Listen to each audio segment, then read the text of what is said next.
I grew up in the 70s when people had scrapbooks. Don't know whether they do scrapbooks anymore. There was scrapbooking, but this is less interesting than that. You just sort of throw things in there that you love. And one of the things that I threw in there back in the late 70s when I was just a little boy was a clipping. And clipping was a cricket clipping, of course, because that's all I was interested in at 9 years of age. And it was a clipping that said Bradman bowled Hilton. And it was a story about a young man who had gone out to a cricket match to play against Bradman and had resolved to actually bowl him, make sure he got him out. And he did bowl him. And as the Don walked past him, he said, "Well bowled, son." And he said something like to the news reporters, "I was tickled to death."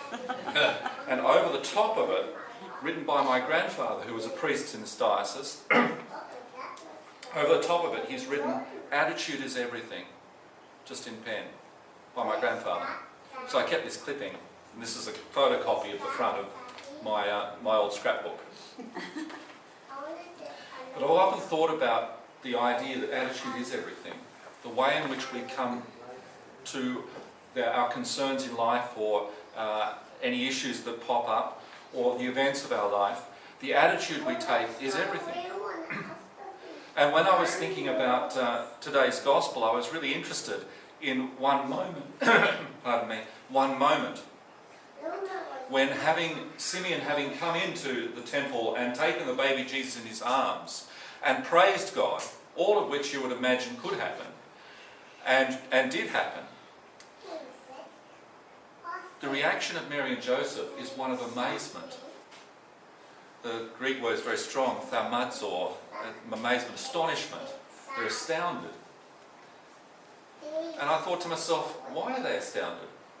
If you've been following the plot from the beginning, this is not news to them.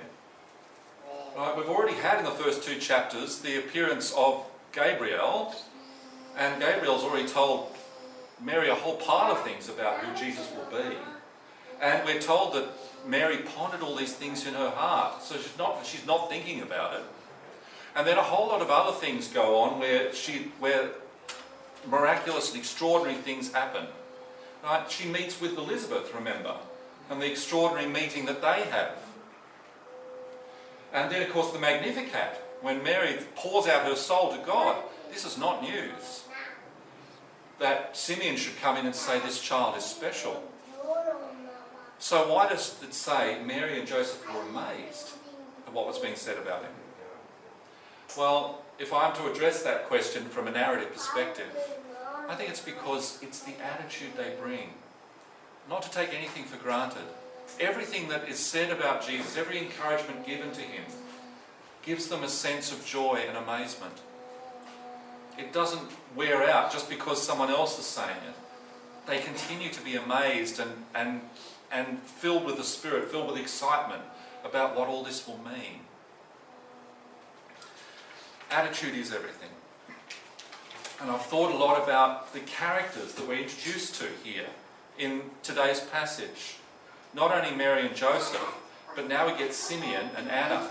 Notice that we keep getting these male and female pairings. We also got Elizabeth and Zechariah in the early chapters. But each of these characters has an extraordinary character, good character. They've got a sense of integrity, a sense of compassion, a sense of joy, a sense of devotion. All these characters have this. We're told that about Simeon. We're told that also about Anna when she's introduced to us. The half-starved prophetess who's been day and night in the temple, and finally Jesus comes in and she can't give enough praise to him.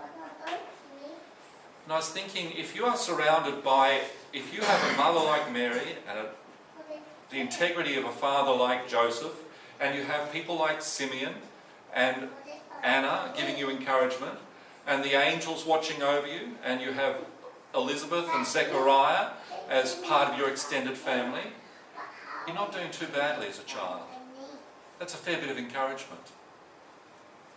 And I was thinking, creating that sort of environment that Luke says it's almost some of the commentators say it's almost a pious environment, But it's more than that. It's an environment that helps a child flourish.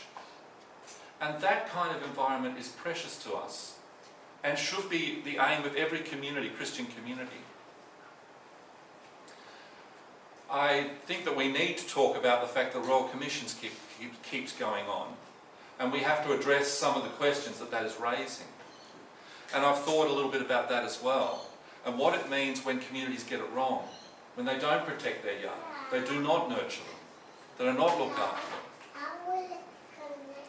Back in the 60s and 70s, obviously that was the sort of thing that was happening. Not across the board, but enough to be damaging and to be profoundly embarrassing and humiliating for us, as it should be. As appalling as it sounds, we let down a whole generation of people, of young people. Not for everyone, but enough for it to poison everything that was being done. And I wish I could say it was just this church, or just that church. But that's not true either. It was churches, it was community groups. We've heard from the Scouts and other groups, as well as Anglicans, Catholics, and now we're hearing from the Salvos. We have to take into account that there was a time when we did not look after children as we should have, and how damaging that has been, and how we're reaping what we've sowed. We know the agonies that this must have inflicted, and we feel deeply ashamed that they have been part of our church experience in the recent past. But it highlights for me, even more so, how important it is to have communities that nurture the faith of our youngsters, that nurture them spiritually, emotionally, physically, that help them and encourage them to become the people they're meant to be. It is a community that we are trying to foster that teaches an attitude, an outlook in life. Paul used the word phronema, which means mindset, a certain attitude of mind that he said was very important when one is a convert to the gospel. I don't want our youngsters, and in fact anybody who's involved in a Christian community, to realise or think that somehow the church is just like the world, brutal or corrupt, where the innocent get damaged and the weak get trodden on. That is not what we're about. I do marvel at those who nurtured Jesus. It was an extraordinary, according to Luke, the most extraordinary people were part of his upbringing. It's no accident that we see these remarkable characteristics in Jesus even as a young man. But we too have a calling to be people who open up our communities to that same attitude. That attitude that encourages and nurtures our young. But not just our young. Every person who's part of our community. When they go out, they feel that there is a space that is a sanctuary and a haven for good activity, for integrity, for compassion. That life is not brutal and cutthroat. It doesn't have to be that way. I'm always reminded of Jesus saying to his disciples, I know how the world works. It will not be so among you. Whoever wishes to be first will be last. Whoever wants to be the master must be slave and servant of all. I want to be that community. I believe if we are being called to grow as a community, that the best way we can grow is to show that integrity. People will say, I want to be part of this community because it has an integrity all of its own. When things get difficult, they sort it out. When they need to be honest, they can be honest. When they need to forgive, they can forgive. When they need to love or reach out or care for each other, they do so. That community will attract people.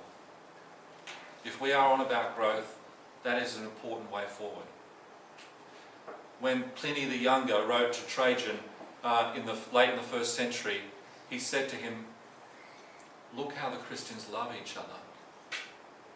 He didn't say, look at all the things they achieve. He said, look how they love each other. It frightened the Romans a little bit, the way we cut across all the boundaries and just cared for one another, looked after each other. This is the community we can have. It's a community that Jesus himself was brought into, and it fosters great and wonderful vocations in our young people, but also it fosters a little bud inside each of us, which says something new is growing. And from that growth can come community growth and new life. The quality of the nature of our community is everything, just as attitude is everything. The Lord be with you. And also